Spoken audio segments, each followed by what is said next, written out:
You are listening to the Life Coach School podcast with Brooke Castillo, episode number 492.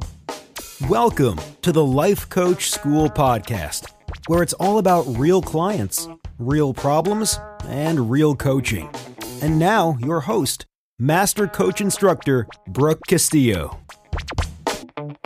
Hi, gorgeous friends. How are my beautiful friends today? I'm doing so great, so awesome. Just got done with an amazing yoga class. Went walking on the beach today. It's been a gorgeous day. It's evening time, and while I was in yoga, I was thinking about some clients that I've been working with, and I decided I needed to do a podcast for those of you who aren't my clients that I'm working directly with, to maybe offer you some relief by talking about your secret pain.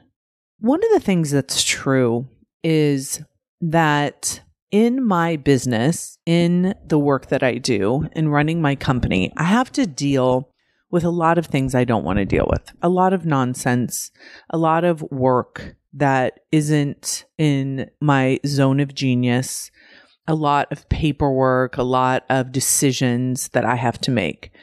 And often I decide that I'm not going to do any of it anymore, and I'm going to become a hostess or I'm going to retire. And then I talk to a client who tells me that something I said on the podcast, or something I said in a coaching session, or something I said in one of my classes literally changed their life forever and took them out of suffering. And for me, that is why I do this work. It is so sweet to my purpose of being an example of what is possible, to have taken myself out of suffering to this life of ultimate thriving and abundance that makes me keep going and makes me want to keep doing this work for as long as I live. And so I've told you all this before. I have had so many moments of deep suffering and deep self-loathing that took me to the brink of real despair in my life. And I remember the pull to figure out what was wrong. I remember the pull to solve this pain so I could then tell other people how to do it. And I've put as much work into the world as I know how that relates to everything that I've gone through and everything that I've worked on with clients in order to help as much as I can pull people out of that despair in any way that I am able to do it. And fortunately, I've been able to help hundreds and thousands of people do just that. But I've never done a podcast specifically on secret pain. And when I was trying to figure out what to name this podcast, I came up with Suffering Quietly, Feeling Alone, and Secret Pain. And I think secret pain really describes it the best. Because if you are a person with secret pain, you resonate with that. You know exactly what that is. And it's pain that you have at a depth that you have it that no one else knows about. And you're hiding it, or you're hiding the severity of it from the people around you. And I know that those of you who have it that just heard me say that know who you are, because there's no missing it. If you're a person with secret pain, you absolutely know that you have it. I recently had a beautiful conversation with one of my best girlfriends who recently got a diagnosis and had to go through some treatment for a physical situation that she had. And the way that she described going through that is she said to me, "I'm really suffering. I don't feel like I belong to any of the conversations that anyone is having." I knew exactly what she meant. And it was so beautifully said. When you are consumed with your own pain, you're consumed with your own mental suffering, and you don't feel like anyone can relate to you, because that is the main thing that you're thinking about all of the time. and people are having conversations about the weather and politics and Instagram and the Kardashians, and you are in deep suffering. And you may participate in those conversations and you may laugh in those conversations, but you're not there. You are quietly suffering at a dinner table, at a party, in a car with a group of friends. And nobody knows that you're suffering. I had this for years when I was struggling with the pain of overeating and my weight and not knowing how to feel my emotions. The amount of suffering I had around that was so insanely consuming, I didn't even know how to talk about it with anyone else because I did not think anyone would understand what it was like to be me and to suffer so hard over something that seemed very kind of surface level and vain, which of course the struggle, the tyranny of the overeating process and emotional eating is anything but vain. It's the deepest work I've ever done. And I remember being in rooms where I just did not belong to the conversation. I couldn't pull myself into a present moment. I had another instance where I had a very painful breakup with a man that I was dating. And the man that I was dating was not a good fit for me. This was not someone that I was going to spend my life with. This wasn't someone that my friends liked. It had no future. But that breakup knocked me on my ass. It literally took my breath away, the amount of pain I had around that breakup. And it's because I later really realized there was a lot of unfinished work and trauma that I really needed to work through and understand from my childhood, from my life, from my experiences, from who I was, from my current identity. And I remember going out to dinner with my friends and I couldn't hear what they were saying.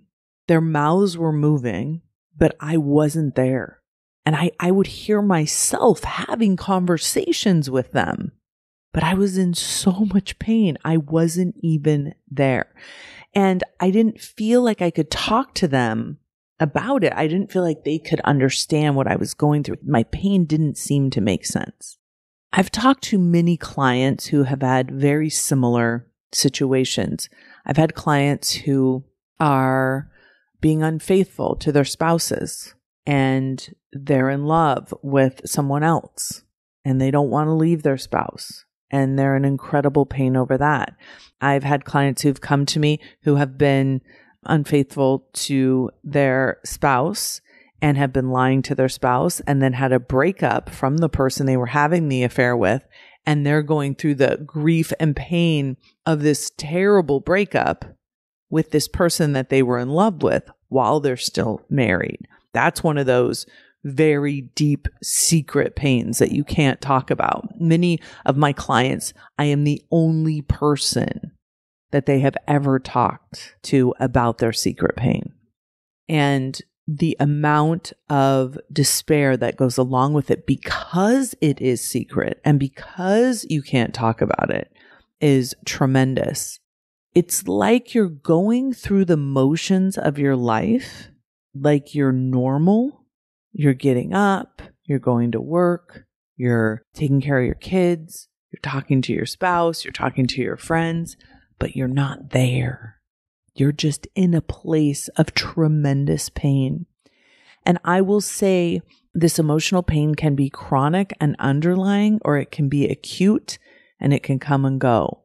I have talked to many of my students who have physical pain. They have, diagnosis and physical pain in their body so constantly that it creates a lot of mental suffering. And they have the same experience where they feel like they can't be present. They can't have a conversation with someone because the only thing they want to talk about is their pain. And they've already talked about it so much with so many people that everyone's kind of tired of hearing it. But you're still feeling it. You're still going through it. But nobody else wants to hear about how you're aching all the time. It's like old news to them. And so they feel so much shame around their own secret suffering. And I think that is the part of the secret pain that is the worst, is there's the pain, but then there's the shame about the pain because it's a secret. And so it is compounded and intensified. And let me tell you, my friends, if you try to resist that pain, you almost can't even tolerate it. The only way to deal with it is by trying to avoid it. And that's why we become disassociated from our lives. We become disassociated from joy, and we become almost obsessed with our secret pain. And for me, trying to solve it and trying not to slip into despair and trying not to buffer constantly to try to solve for it. So here are some of the components that are usually associated with secret pain. There's the shame that's associated with it, but the shame of the pain of one of them is self-loathing. If you hate yourself because of any reason, for some of you that I've worked with, you hate yourself because of the way you look. You hate yourself because of your weight. You hate yourself because of a failure that you've done, or something you've done in your past, or something you haven't accomplished, or being alone.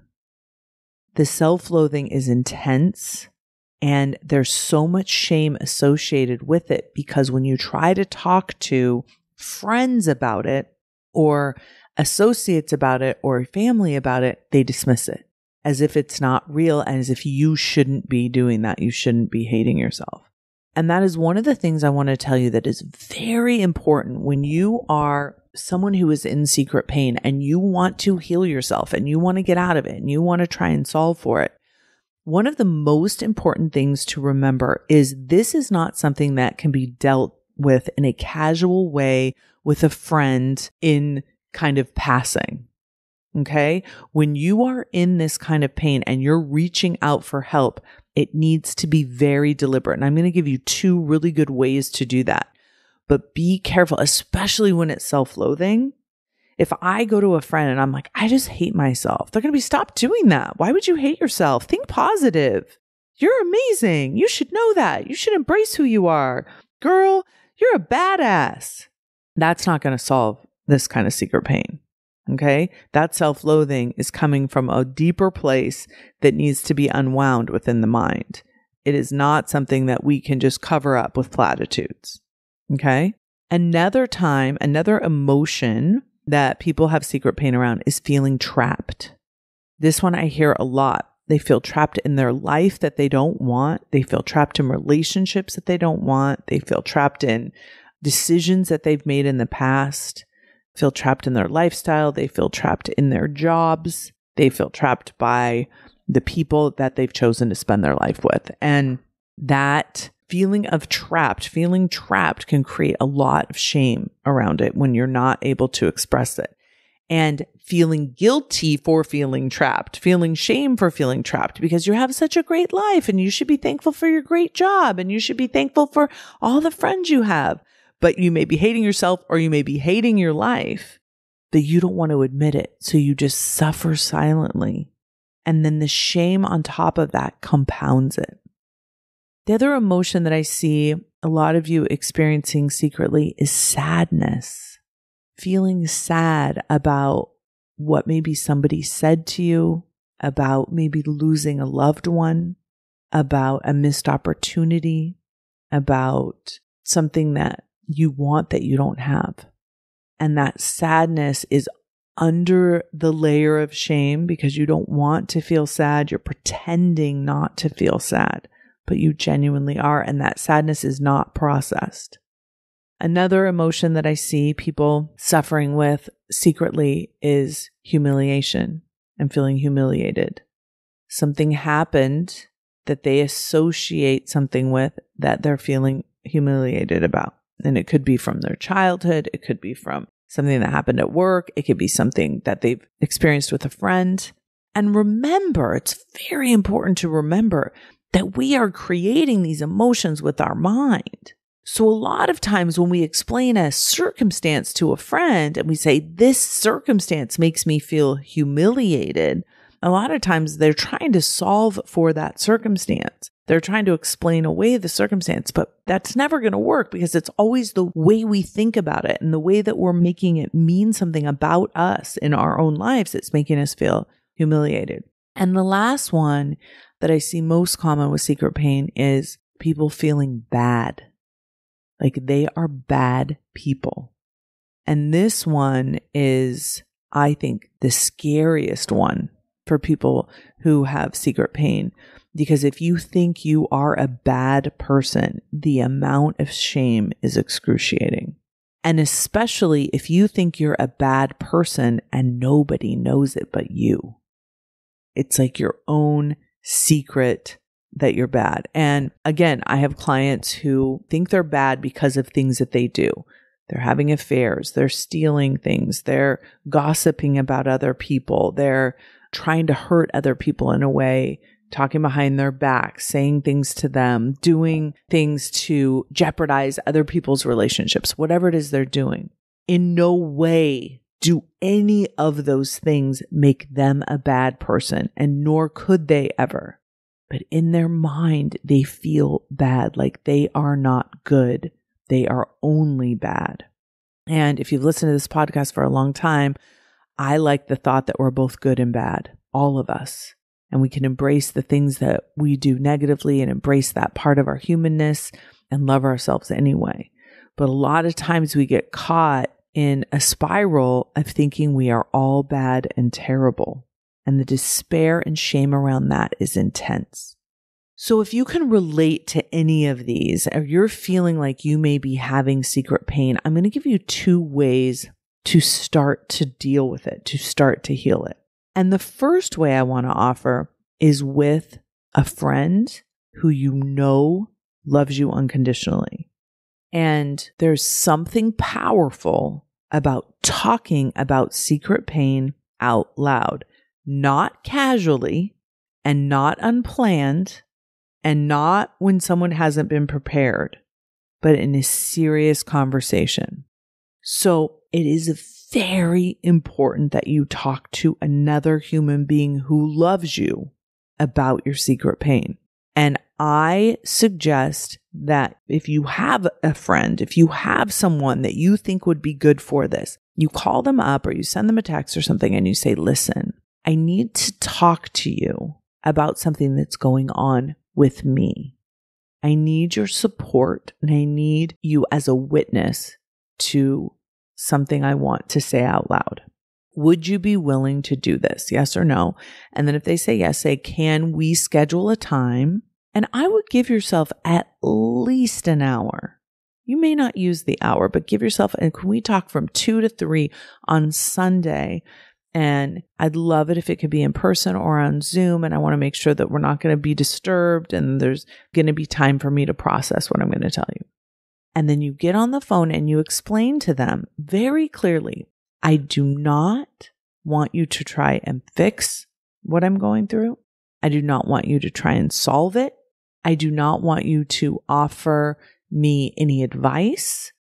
I simply want you to listen to what I'm going through so it is no longer a secret.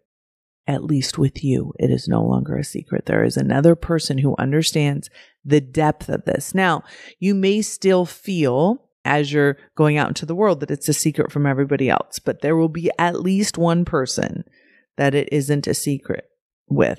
And in many ways, this will help release the shame. And once you release the shame around it by telling someone, then you can go through the process of processing the pain, the secret pain, and letting it go and understanding it.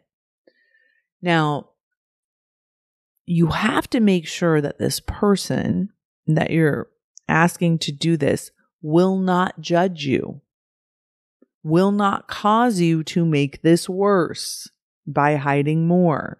And so I like whenever I'm having a conversation with a friend, I say, hey, I'm telling you this because I need someone to be a witness to me who I know won't judge me. And I can hear myself say this out loud to another human being and give it some daylight because it's festering in shame inside of me. Okay. And that's option 1. Option 2, which I actually like even better, is to hire a coach or a therapist and to explain to them in general, what's going on with you. I'm having some secret pain. I haven't talked to anyone about it. I'm suffering quietly.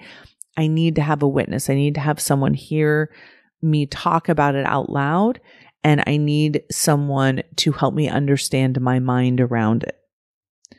If you ever hire a coach from the Life Coach School who's been trained and certified by the Life Coach School, or if you hire a coach who is in Self-Coaching Scholars, our Get Coached program, you will have a witness who can hold space, who has been trained to hold space for you, and who has been trained to help you look at you. They will not judge you. They will not give you advice. They will not tell you that you're good or bad or right or indifferent or try and talk you out of your pain. That is not the role of a coach, that they will witness you and help you see your brain about it. I also highly recommend for secret pain that you hire a therapist. A lot of times our secret pain are our deepest wounds, and we oftentimes need to go back in time and discover where we first started these to truly understand them. Now, it doesn't mean that you can't heal without going back into the past. By understanding your current thinking about it, you can move on with your life and release secret pain. But sometimes working with a therapist and understanding the patterning that led up to this can be super helpful. I would recommend, if you're open to it, hiring a coach, joining us in Get Coached, getting on the phone with one of our coaches and explaining it to them. And they are trained to know if they should recommend you to a therapist and if a therapist could help you further, or if they can actually help you and continue helping you in the session. So that is what I would recommend.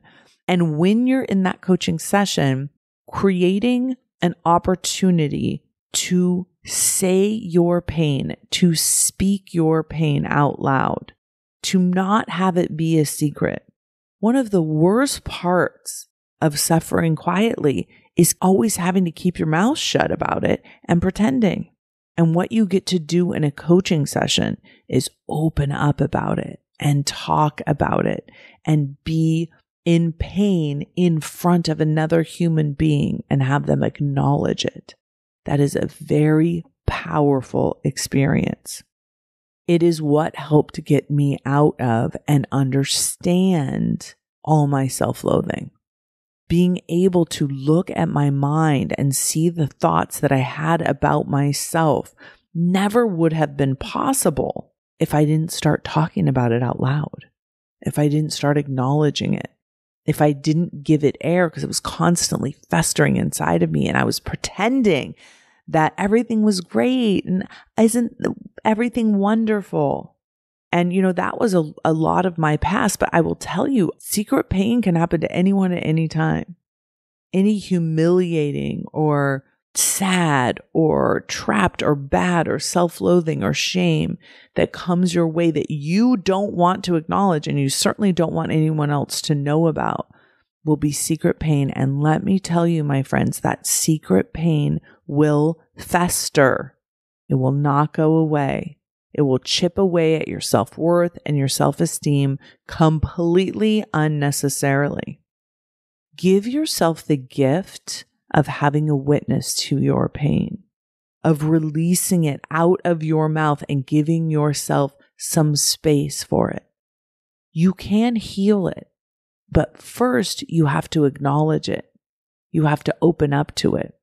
And you don't have to tell your friends. You don't have to tell your family. You don't have to tell strangers, but tell someone. Pick someone you trust. I highly recommend you hire a life coach or a therapist for your secret pain. And then get on the path to healing it. The last thing I want to say about this is some of you are deeply afraid. You've told me this, you're deeply afraid that if you acknowledge your secret pain and if you let it surface, it will consume you and you won't be able to function.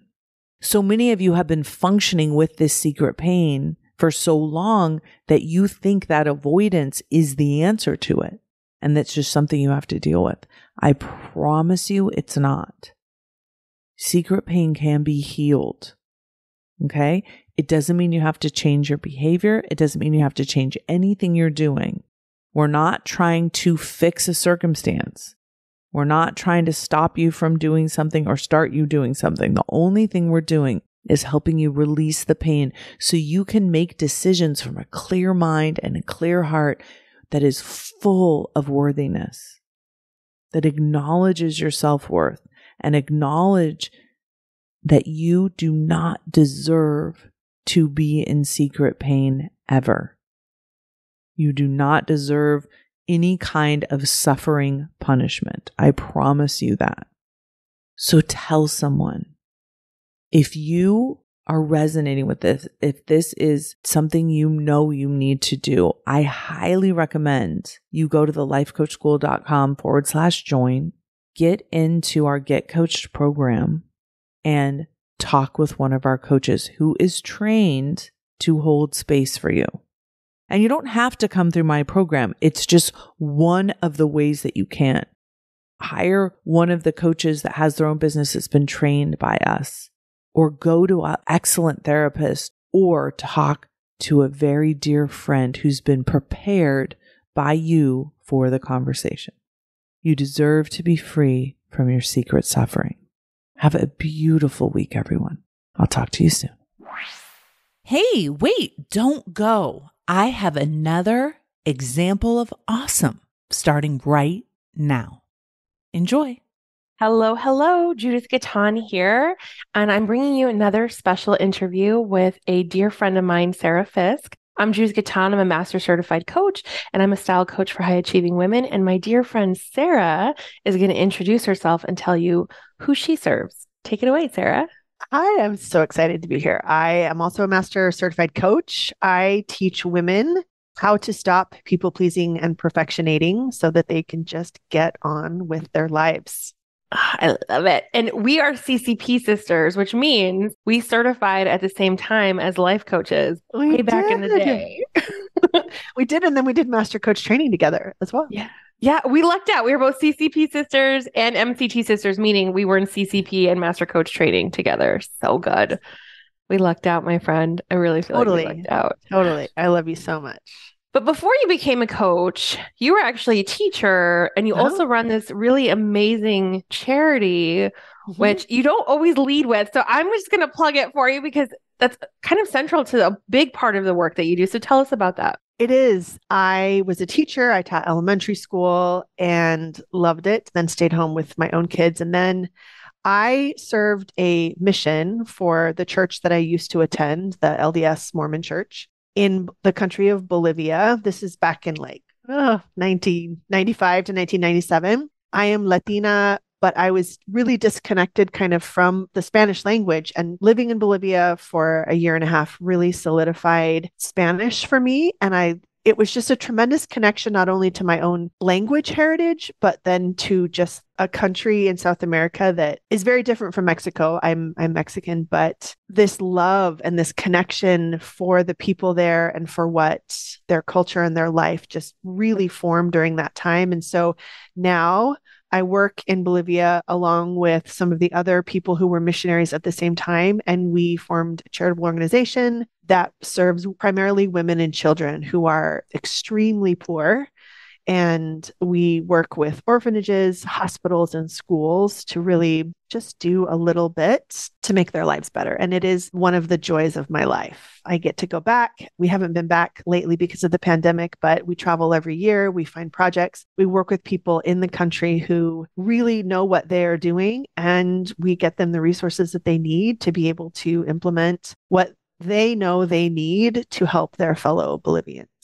It's incredible. And I was like, we have to talk about this because I know your heart, and I've obviously watched you over the years. Like, now you do coaching, but like, I think you've always been entrepreneurial, and you've had this sense of like, how do I get resources to women and children? And I know one of the projects that you worked on, so I think you really should tell the folks listening about it, is you helped put some people through school, if I remember correctly.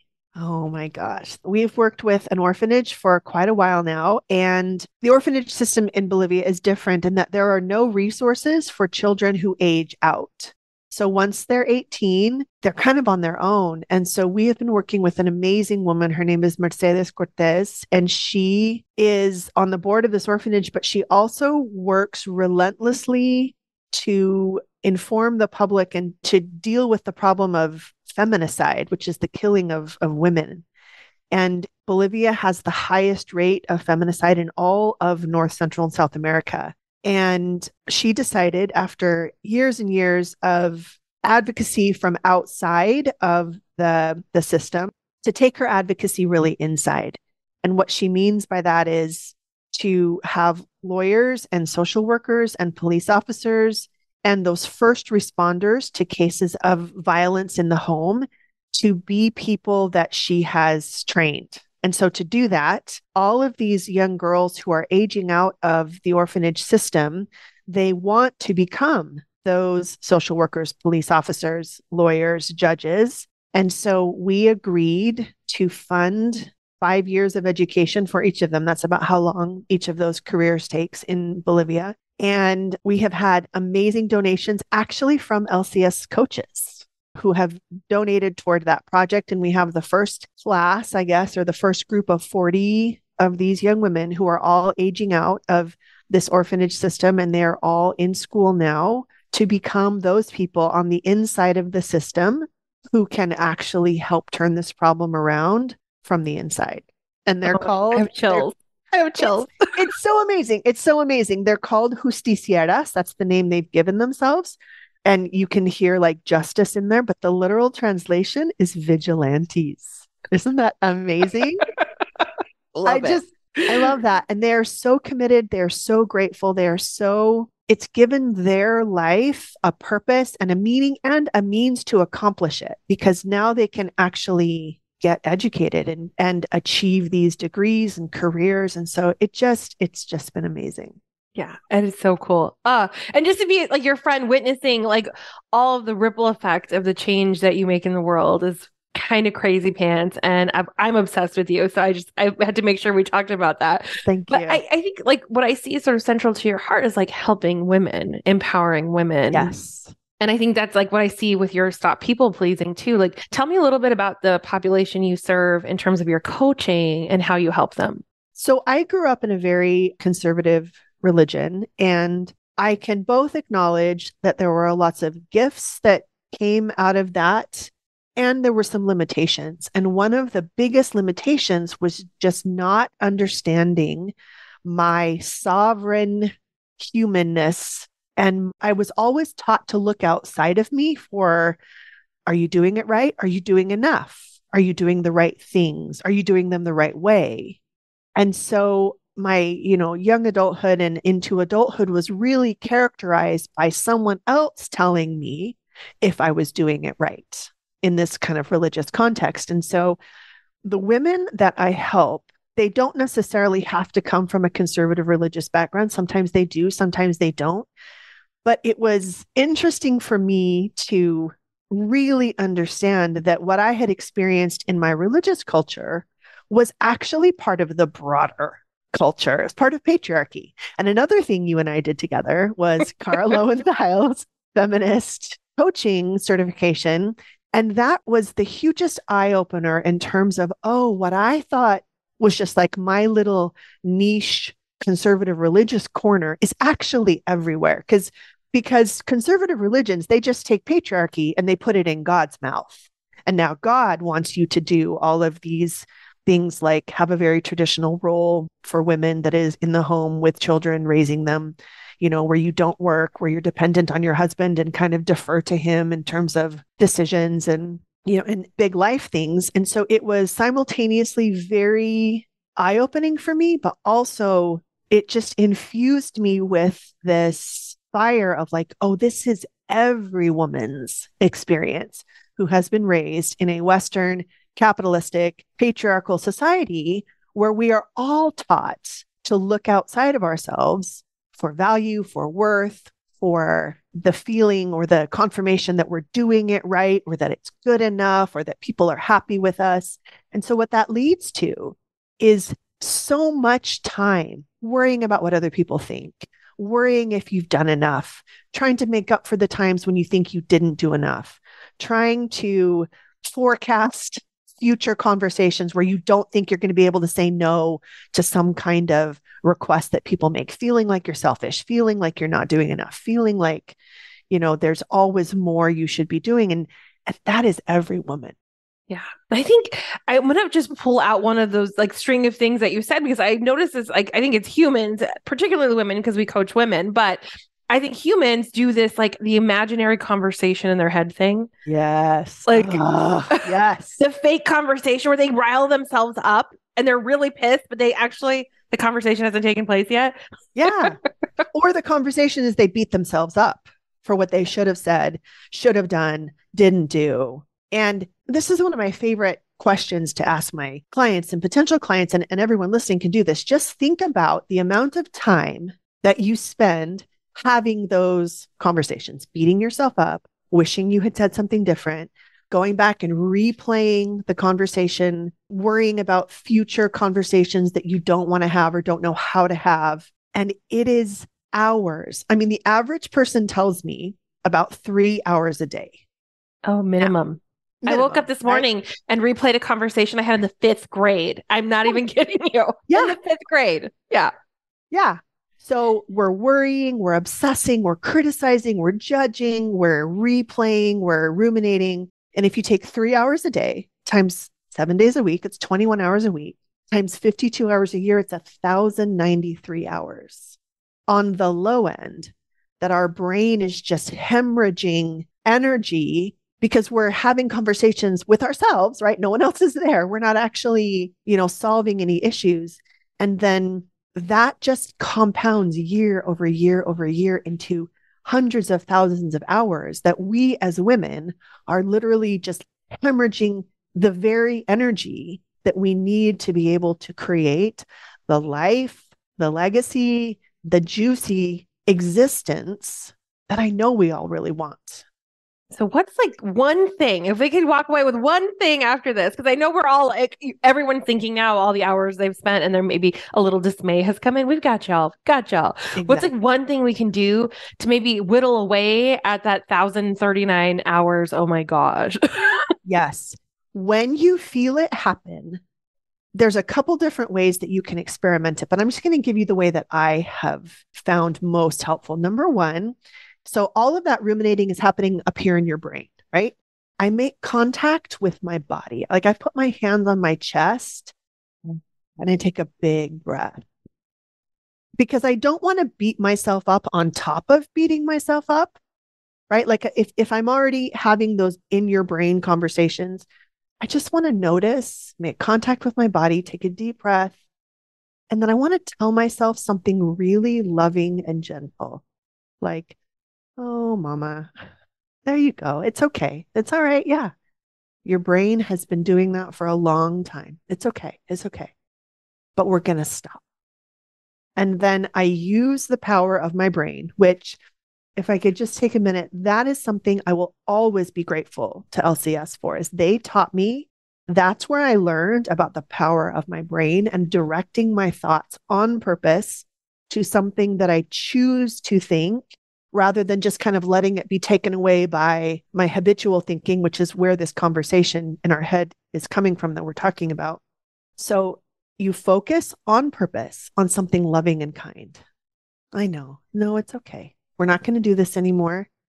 What do we want to think about instead? And you have to cut it off either lovingly, or sometimes I just say like, nope, no, we're not thinking about that today. We're not going to do that today. So either with a little more love or a little more sassy, like, your choice. But cutting off that line of thinking, I have found to be the most important thing that I have done for myself, because it's me parenting myself. It's me parenting my brain and using the power of the focus of my brain to direct it on purpose to loving and being good to myself, rather than beating myself up and dwelling on what I think my inadequacies are. Yeah. All right, y'all, you heard it. Go practice that this week. Hand on your heart, be loving, or sassy pants. I tend towards the sassy pants myself. So try that this week. Get some of those 1,039 hours back. And if you want to continue this work with Sara, where can they find you, Sara? I am on Instagram at Sara Fisk Coach, Facebook the same, and sarafisk.coach is my website. All right, that's what we have for you this week, y'all. Stay tuned for some more amazing, quick, actionable episodes. We're out. Hey, if you enjoy listening to this podcast, you have to come check out Self-Coaching Scholars. It's my monthly coaching program where we take all this material and we apply it. We take it to the next level and we study it. Join me over at thelifecoachschool.com/join. Make sure you type in the lifecoachschool.com/join. I'd love to have you join me in Self-Coaching Scholars. See you there.